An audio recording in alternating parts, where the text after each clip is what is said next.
Pag ganto kagwapa magsiserve sa'yo, lalo kang gaganahang kumain. For today's video mga day, samahan nyo kami ng aking Polish na asawa na pumunta sa kanyang probinsya. Mga panahon na to, ay papunta na kami ng aking Diyosawa sa sasakyan. Syempre, bibida ko na naman sa inyo ang mala Stairway to Heaven na hagdanan. Nung nasa sasakyan na nga kami, ay sabi ko kay Diyosawa ay kuntingiti naman. Na-realize niya na yata na hindi niya ako kailangan. So balik tayo sa ating mga kwento mga day. Ayan nga, si Dodong ay umingiti na siya sa camera mga day. Takot na takot ako, akala ko natauhan na siya, yun pala ay gutom lang naman. Kaya ayan, nagsaglit muna kami dito at para kumain ng breakfast namin. Ang in-order nga pala namin pagkain dito ni Malab ay Zurich mga day, yung isa sa pinakakilalang pagkain dito sa Poland. Nagtatanong nga po pala kung ilan yung kapatid ni Diyosawa, ay isa lang po mga day, isang babae pero hindi niya po close. At yung kanyang tatay naman po mga day ay patay na po matagal ng panahon. Anyway, ito nga po pala yung itsura ng Zurich. Syempre, may dalawang tinapay na free. Tinapay is life baya dito mga day. May kwento ko nga pala sa inyo mga day, nung mga baguhan pa lang ako dito sa Poland, nanibago ako sa mga tinapay dito. Hindi gaya dyan sa Pilipinas na halos matatamis, pero dito, piling-pili lang yung matatamis. One time nga, ay nag-crave ako dito ng tinapay na matamis mga day. Tapos, may nakita ako na yung parang toppings niya ay leche plan, so kaya binili ko. Pero nagulat ako nung nalasahan ko mga day. Ay nga, nung strawberry ang lasa mga day. Sa mga nagtatanong nga din po pala, kung naninibago daw ako sa mga pagkain dito, kayo na lang huhumusga kung ayaw ko yung pagkain dito. Ay, charis lang mga day. Ang katotohanan po talaga, hindi naman ako naninibago sa mga pagkain nila dito. Mahilig po kasi ako i-explore yung mga bagay-bagay, lalo na pag mga first time pa lang. Oh, ibang first time yung naiisip mo. Ang isa po talaga sa pinakaayaw ko dito, yung weather dito mga day. Mas baliw po mga day sa akin. Paano ba naman mga day, noong summer, di ba mainit?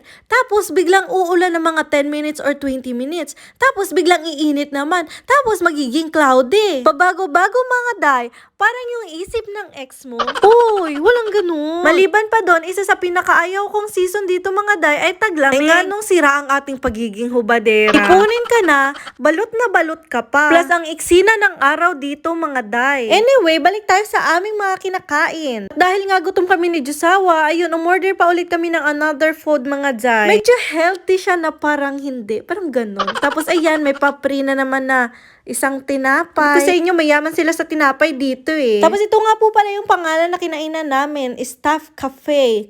Cave, ganun. Basta yun na yun. And then, nagdadrive na nga kami ni Malab. Gulat nga namin, bakit traffic? Tapos ayun, may nakita kaming pulas matic na may nadisgrasya. Kadalasan kasi na-encounter ko mga day dito na may mga pulis sa mga gilid na ganyan tapos traffic ay may nadidisgrasya. Mga panahon nga ito mga day, malapit na kami sa lugar ng mama niya. Tuwang-tuwa nga ako sa paligid at pang-yellow na mga dahon mga day. Talagang autumn na. O, diba?